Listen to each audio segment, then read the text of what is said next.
दोस्तों, आज भारत और न्यूजीलैंड के खिलाफ दूसरे T20 मुकाबले में हार्दिक पांड्या और रिंकू सिंह का आया तूफान।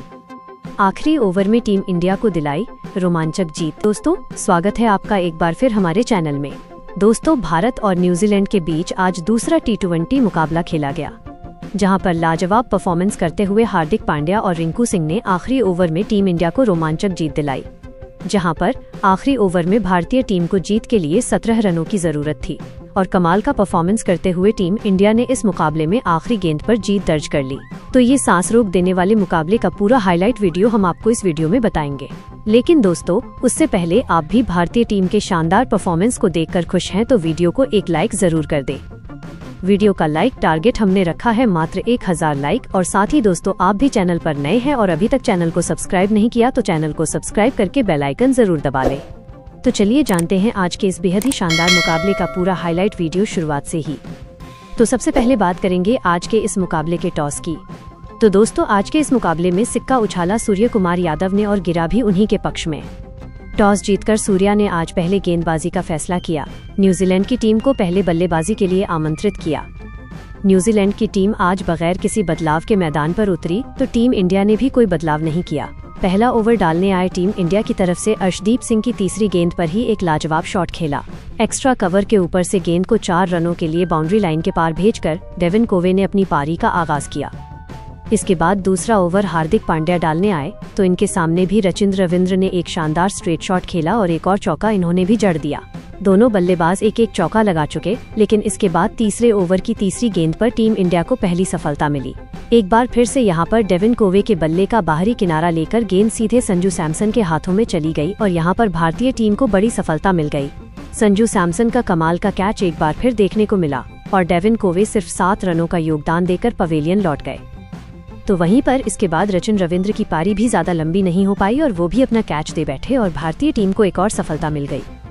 रचिन रविंद्र की हम बात करें तो वो भी ज्यादा कुछ खास नहीं कर पाए, उन्होंने भी सिर्फ 6 ही रनों का योगदान दिया। लेकिन इसके बाद यहाँ पर नए बल्लेबाज ग्लेन फिलिप और उनके साथ रॉबिन्सन ने शानदार तरीके से टीम के स्कोर को आगे बढ़ाया। तो अदीप सिंह की एक गेंद को शानदार तरीके से फ्लिक के जरिए मिड विकेट की तरफ 4 रनों के लिए बाउंड्री लाइन के पार भेजा फिलिप ने।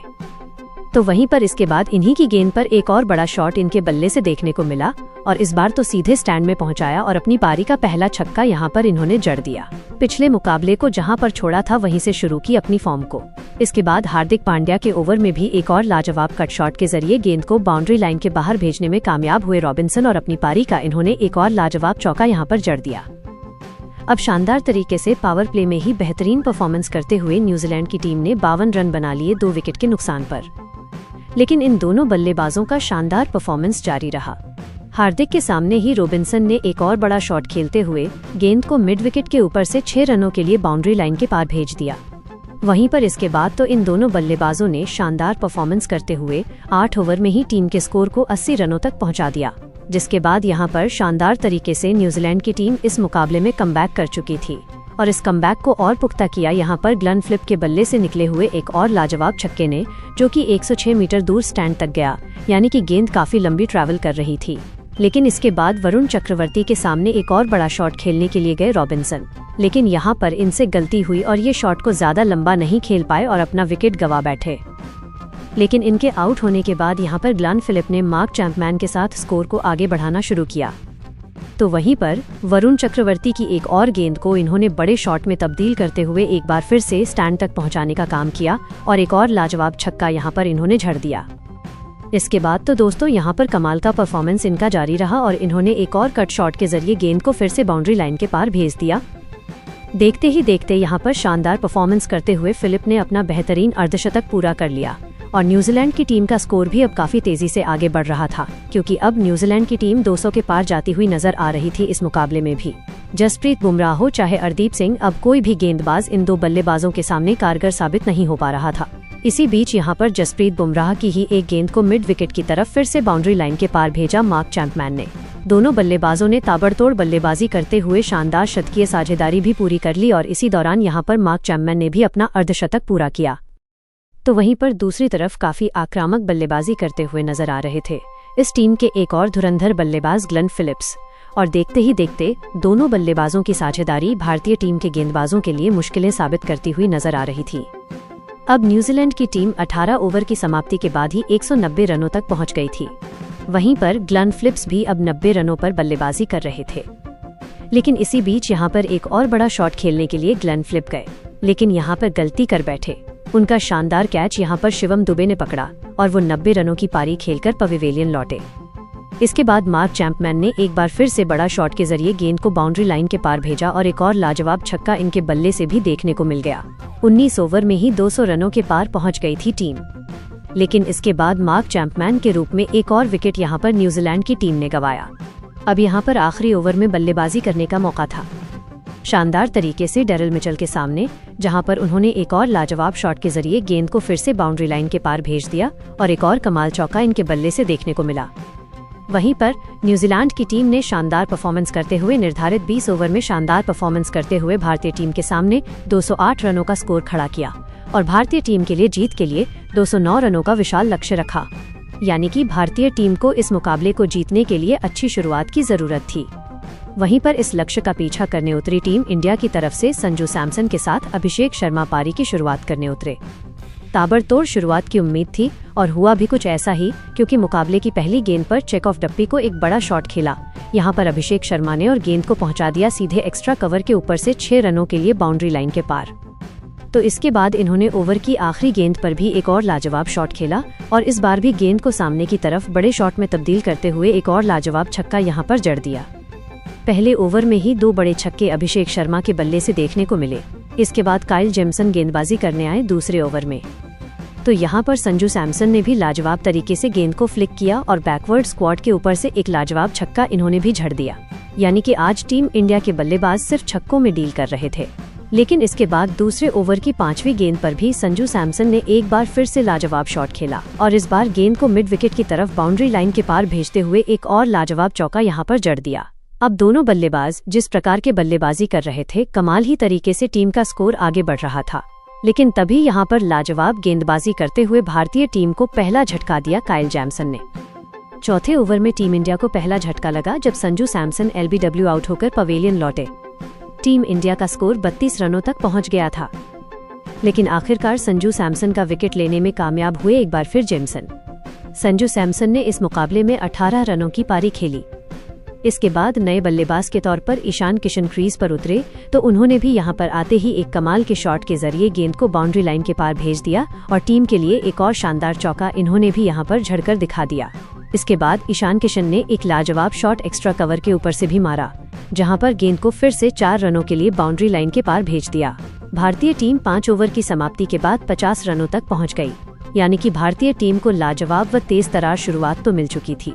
इसके बाद अभिषेक शर्मा ने पावर प्ले के आखिरी ओवर में एक और बड़ा शॉट खेला और इस बार भी गेंद को शानदार तरीके से उन्होंने 6 रनों के लिए बाउंड्री लाइन के पार भेजने का काम किया। लेकिन इसके बाद पावर प्ले की आखिरी गेंद पर जब टीम इंडिया 61 रनों के स्कोर पर पहुंच चुकी थी, तो एक और गेंद को स्टैंड तक भेजने का काम करना चाहते थे यहां पर ईशान किशन, लेकिन उनके बल्ले का टॉपेज लगा और गेंद सीधे मार्क चैंपमैन के हाथों में पहुंच गई। उन्होंने शानदार कैच यहां पर पकड़ लिया और ईशान किशन एक बार फिर से इस मुकाबले में ज्यादा कुछ खास नहीं कर पाए। सिर्फ 11 रनों का योगदान देकर वो भी पवेलियन लौट गए और भारतीय टीम को पावर प्ले में ही 2 झटके लग गए। लेकिन इसके बाद कप्तान सूर्य कुमार यादव ने जैकब डप्पी की एक गेंद को बैकफुट से शानदार तरीके से कवर की तरफ खेला और एक और चौका इन्होंने भी लगा दिया। कमाल परफॉर्मेंस यहाँ पे देखने को मिला सूर्या का भी। तो वहीं पर इसके बाद तो यहाँ पर अभिषेक शर्मा ने अपना आक्रामक खेल जारी रखा और एक और बड़ा शॉट इनके बल्ले से भी देखने को मिला, जब इन्होंने फिर से गेंद को बड़े शॉट में तब्दील किया और इस बार 1 बाउंस 4 रनों के लिए बाउंड्री लाइन के पार भेज दिया। इसके बाद क्रिस्टन क्लार्क इस मुकाबले का 8वां ओवर लेकर आए, तो उनकी पहली गेंद पर बैकवर्ड पॉइंट की तरफ एक और बड़ा शॉट खेला अभिषेक ने और गेंद को 6 रनों के लिए बाउंड्री लाइन के पार भेज दिया।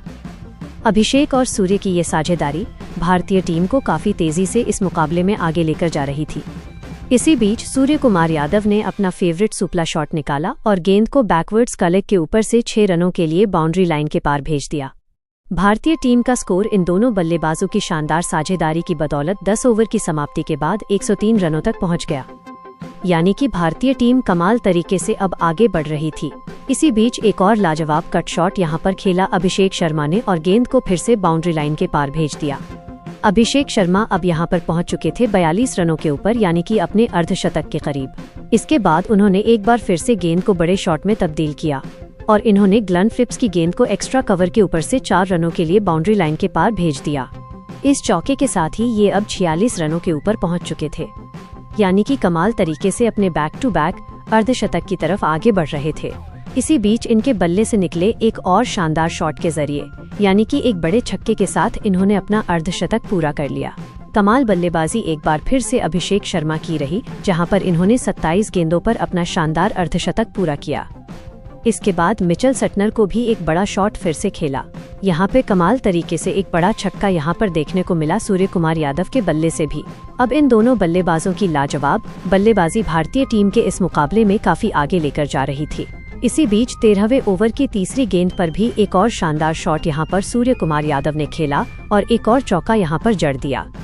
सूर्य की कमाल बल्लेबाजी के चलते 13 ओवर की समाप्ति के बाद भारतीय टीम का स्कोर 128 रनों तक पहुँच गया। लेकिन इसके बाद कहानी में ट्विस्ट आया और शानदार बल्लेबाजी कर रहे अभिषेक शर्मा को पवेलियन भेजने का काम किया ईश सोढ़ी ने। उनका लाजवाब कैच यहां पर पकड़ा गया रॉबिन्सन के द्वारा और भारतीय टीम को एक और झटका यहां पर लग गया। अभिषेक शर्मा शानदार बल्लेबाजी कर रहे थे, लेकिन यहां पर 63 रनों की पारी खेलकर वो पवेलियन लौट गए। इसके बाद सूर्य कुमार यादव भी ज्यादा देर तक टिक नहीं पाए और ईश सोढ़ी के इसी ओवर में वो भी पवेलियन लौट गए। यानी कि बैक टू बैक एक ही ओवर में 2 सफलताएं यहां पर ईश सोढ़ी को मिली और भारतीय टीम इस मुकाबले में जो काफी एक तरफा चल रहा था उसमें एकदम से बैकफुट पर आ गई। अब भारतीय टीम को आखिरी 6 ओवर में मुकाबला जीतने के लिए 70 रनों की जरूरत थी। क्रीज पर थे रिंकू सिंह और हार्दिक पांड्या। वहीं पर इसके बाद दोस्तों यहां पर 15वें ओवर में भारतीय टीम के लिए सिर्फ एक बड़ा शॉट ही आया, जब जैकब डप्पी की एक गेंद को शानदार तरीके से बाउंड्री लाइन के पार भेजा। चौका लगाया हार्दिक पांड्या ने और इस ओवर में सिर्फ 7 ही रन आए, यानी कि बचे हुए 5 ओवर में 63 रनों की जरूरत थी।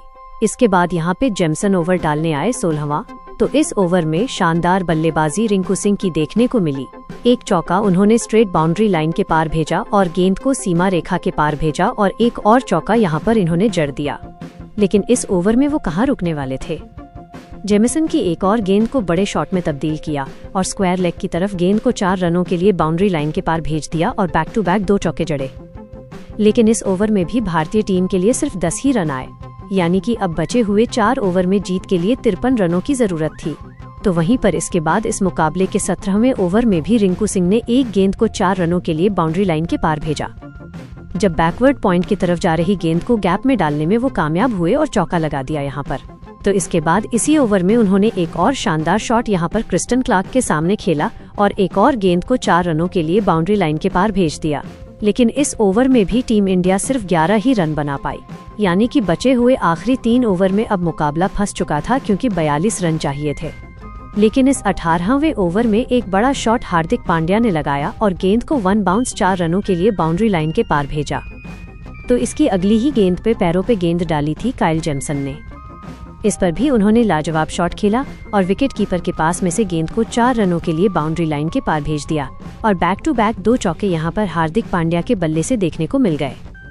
इसके बाद ओवर में एक और चौका उन्होंने खेला, जब जेमसन की एक और गेंद को सामने की तरफ फिर से बड़े शॉट में तब्दील किया। स्ट्रेट बाउंड्री लाइन के पार एक और चौका इन्होंने जड़ दिया। इस ओवर में 14 रन आए, जिसके चलते अब आखिरी 2 ओवर में 28 रनों की जरूरत थी। यहाँ पर 19वें ओवर में भी भारतीय टीम के लिए पहली गेंद पर तो एक शानदार शॉट खेल ही दिया रिंकू सिंह ने और इस पर उन्होंने शानदार चौका बटोर लिया। कमाल तरीके से गेंद को इन्होंने बाउंड्री लाइन के पार भेज दिया। वहीं पर इसके बाद इस ओवर में टोटल 11 रन आए, जिसके चलते अब आखिरी ओवर में जीत के लिए चाहिए थे टीम इंडिया को 17 रन और गेंद थी जैकब डप्पी के हाथ में। डप्पी के ऊपर ही अब सारी जिम्मेदारी थी, लेकिन टीम इंडिया की तरफ से स्ट्राइक पे आ चुके थे यहाँ पर रिंकू सिंह। जब रिंकू सिंह ने यहाँ पर पहली गेंद का सामना किया तो उन्होंने लाजवाब बल्लेबाजी करते हुए एक बड़ा शॉट खेला और गेंद को सीधे स्टैंड में पहुंचाया, स्ट्रेट बाउंड्री लाइन के पार और जड़ दिया छक्का। पहली गेंद पर छक्का आते ही मुकाबला टीम इंडिया की तरफ मुड़ा, क्योंकि 5 गेंदों पर 11 रनों की जरूरत थी। तो वहीं पर इसके बाद दूसरी गेंद लेकर आए जैकब डप्पी की एक और गेंद को बाउंड्री लाइन के पार भेजने में कामयाब हुए, लेकिन इस बार लॉन्ग ऑन के ऊपर से गेंद को चौके में तब्दील करते हुए शानदार चौका जड़ा और अब टीम इंडिया को जीत के लिए चाहिए थे 4 गेंदों पर 7 रन। वहीं पर तीसरी गेंद, जो कि शॉर्ट गेंद डाली थी, जिस पर रिंकू सिंह सिर्फ 1 ही रन ले पाए। अब टीम को जीत के लिए 6 रनों की जरूरत थी और गेंदें बची हुई थी 3, लेकिन अब स्ट्राइक पर आ चुके थे हार्दिक पांड्या। तो हार्दिक ने भी यहां पर कमाल बल्लेबाजी करते हुए ओवर की चौथी गेंद को बैकफुट से बाउंड्री लाइन के पार भेजा और एक शानदार चौका यहां पर इन्होंने झड़ दिया। अब 2 गेंद और 2 रनों की जरूरत थी भारतीय टीम को। तभी यहां पर हार्दिक से एक गेंद डॉट हो गई, यानी कि आखिरी गेंद पर जीत के लिए चाहिए थे टीम इंडिया को 2 रन। लेकिन हार्दिक तो कुछ अलग ही मूड में थे। उन्होंने गेंद को स्टेप आउट करते हुए सीधे सामने की तरफ 6 रनों के लिए बाउंड्री लाइन के पार भेजा और इस मुकाबले में टीम इंडिया को ऐतिहासिक जीत दिला दी। आखिरी गेंद तक चले इस संघर्ष में भारतीय टीम ने शानदार तरीके से इस मुकाबले को जीतकर सीरीज में 2-0 की शानदार बढ़त बना ली। तो दोस्तों, आपको ये लाजवाब परफॉर्मेंस कैसा लगा, हमें कमेंट करके जरूर बताएं।